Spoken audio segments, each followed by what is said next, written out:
আমরা দুজনে থাকো।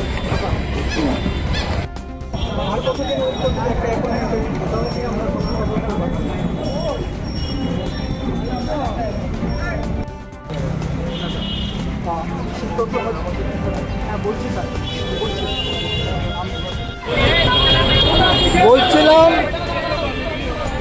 এখানে মাননীয় আমরা যে রাজ্য প্রশাসন তাদের ভূমিকাটুকু দেখুন, এলে 3 বার আমাদেরকে নিয়ে যাচ্ছে।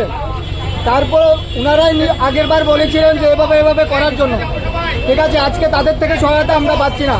আমরা না রাজ্য সরকার থেকে পাচ্ছি কোনো, না রাজ্য প্রশাসন থেকে পাচ্ছি।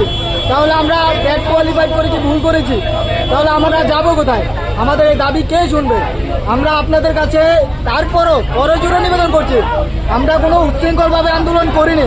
আমরা জাস্ট জবাব আনসারটুকু পেতে এসেছিলাম।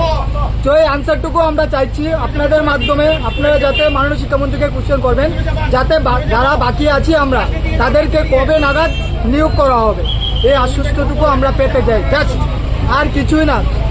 মাননীয় শিক্ষামন্ত্রীর কাছে জাস্ট একটাই দাবি আমাদের, বাকি যারা আছে তারা কবে নাগাদ নিয়োগ হবে সেই ডেডলাইনটুকু আমাদেরকে বলে দেবে, সেই আশ্বস্তটুকু আমরা পেতে চাই। ঠিক আছে, ধন্যবাদ।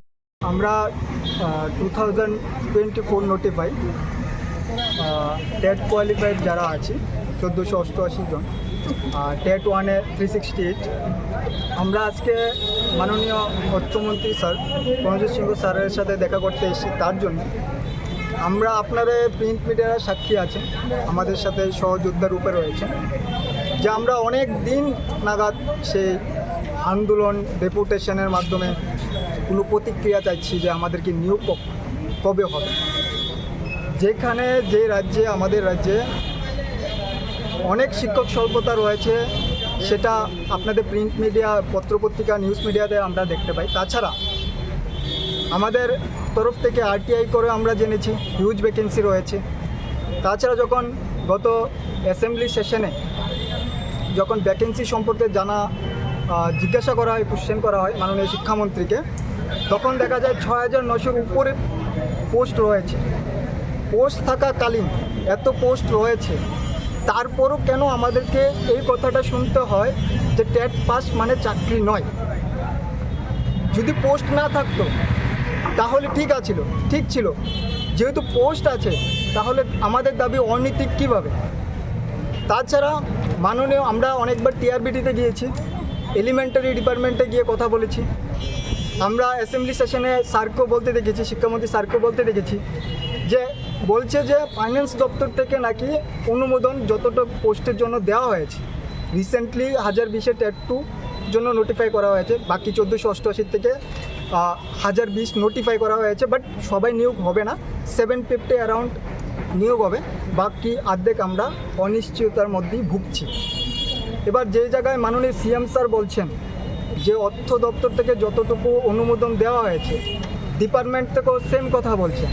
তার জন্য আমরা আজকে মাননীয় অর্থমন্ত্রী শ্রী প্রণজিৎ সিংহ রায় স্যারের সাথে আমরা দেখা করতে এসেছি।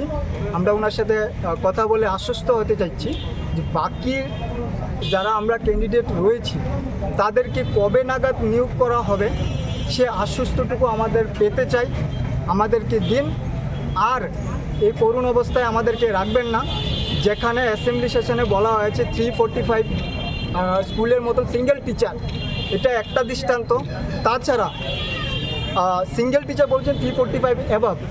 এবার ভেবে নিন কতগুলি স্কুলে রয়েছে 2-3জন শিক্ষক।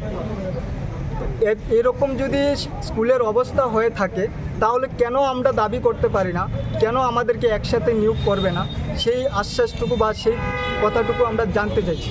ঠিক আছে, আপনাদেরকে অসংখ্য ধন্যবাদ আমাদেরকে সহযোগিতা